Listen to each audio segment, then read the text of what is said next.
Back it up. Yeah, back it up. Back that thing up. Let's go back. Say what? I'm talking way. The golden era, that's where I came from. Up all night, where I got my name from. Mr. Alias, yeah, that's my alias. Yeah, you can't call me Nite if you ain't on my A-list. Sir NiTRO, can't forget about. Today is it's a BMX swap meet, and not like the Compton swap meet. Don't get it confused, twisted. It's you know, just like a bike show, showing different old school bikes or whatnot. I just came out to showcase my girl. Just got her yesterday. Picked her up, the Haro La Bastille. So you know, just came out to meet the homies, the bike crew, STL 4130, and you know, see what's good.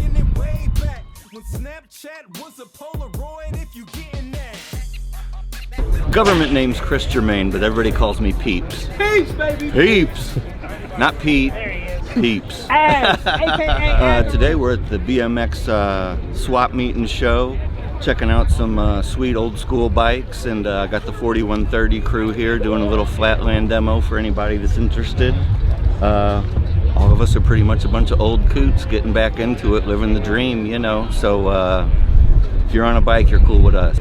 I started riding seriously BMX probably when I was about 13 or 14, probably about 84, 85. Thanks to Evel Knievel in the wide world of sports, he got everybody my age out on their bikes and jumping off ditches and jumping over trash cans.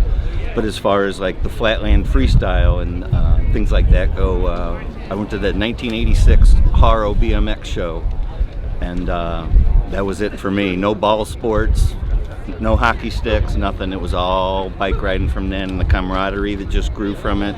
I'm glad I made the right decision to go BMX and not the ball sport route. So the STL 4130 crew came about. It was kind of an inspiration from our guys in Cincinnati, Glenn Meltretter and the Cincinnati Flatland Fanatics. They've got a large group of guys that they've slowly built up over the years. They're running at about 15 to 20 strong right now. And the genesis of this was, number one, Matt and Picker and I are tired of riding by ourselves. So we created the group on Facebook to be a one-stop shop for all things St. Louis Flatland, whether it's meetups, whether it's events like this, whether it's having a session on a Sunday afternoon. Yeah, we thought it was a good thing to have one spot for all of that information and all of that knowledge. That way nobody misses anything, and it's just a great way for all of us to communicate as well, stay in the know who's got a new bike and all that stuff. So it was pretty much a brainchild of Matt Picker, and I whipped together a few graphics for it, and off we went. I think as of right now we have like 61 members. I'm not sure, I can't recall how many of them are actually from St. Louis and part of our scene, but between all the events that I've gone to over the past 4 years and the connections that I made, it's just cool how everybody's scene supports the other crew's scene, whether it's the Chicago crew, the Cincinnati crew. We all come together in the name of Flatland. BMX biking is I don't know, I just don't know any better. You know what I mean? It's like, it's a culture thing, it's a lifestyle. Like Spicoli said, surfing's not just a way of life, or not just a sport, it's a way of life.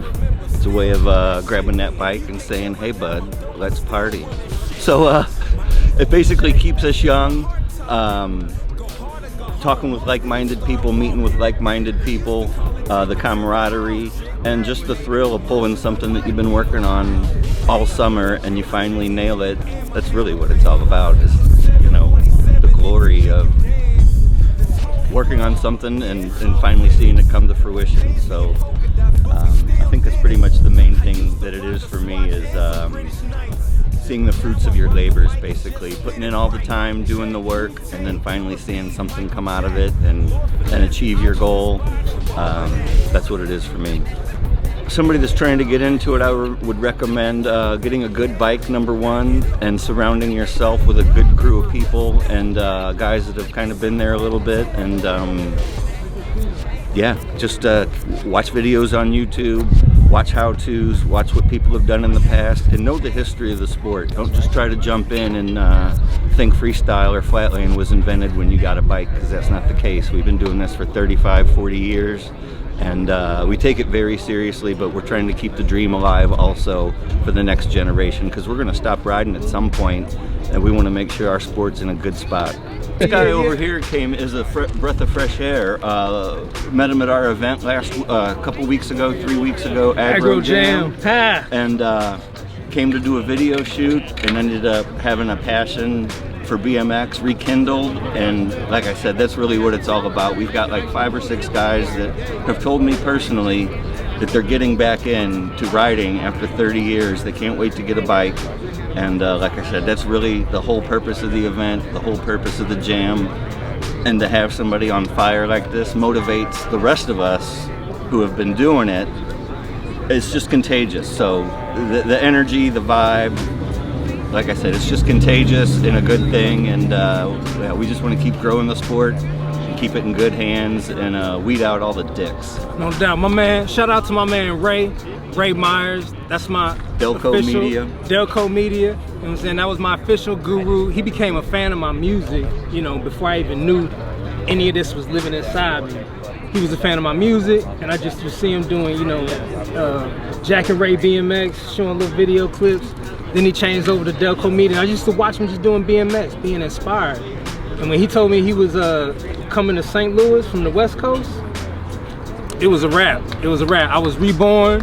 You know, I feel like I bought a piece of my childhood back when I bought this bike. I just got it yesterday, man. It's like I feel energized again, man. And I feel like I'm a kid again. That's what it's all about.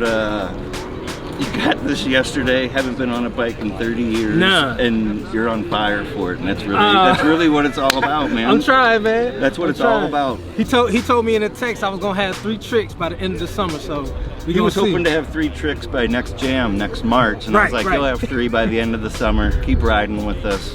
Uh-oh, we got a casualty. We got a casualty. Is he hurt?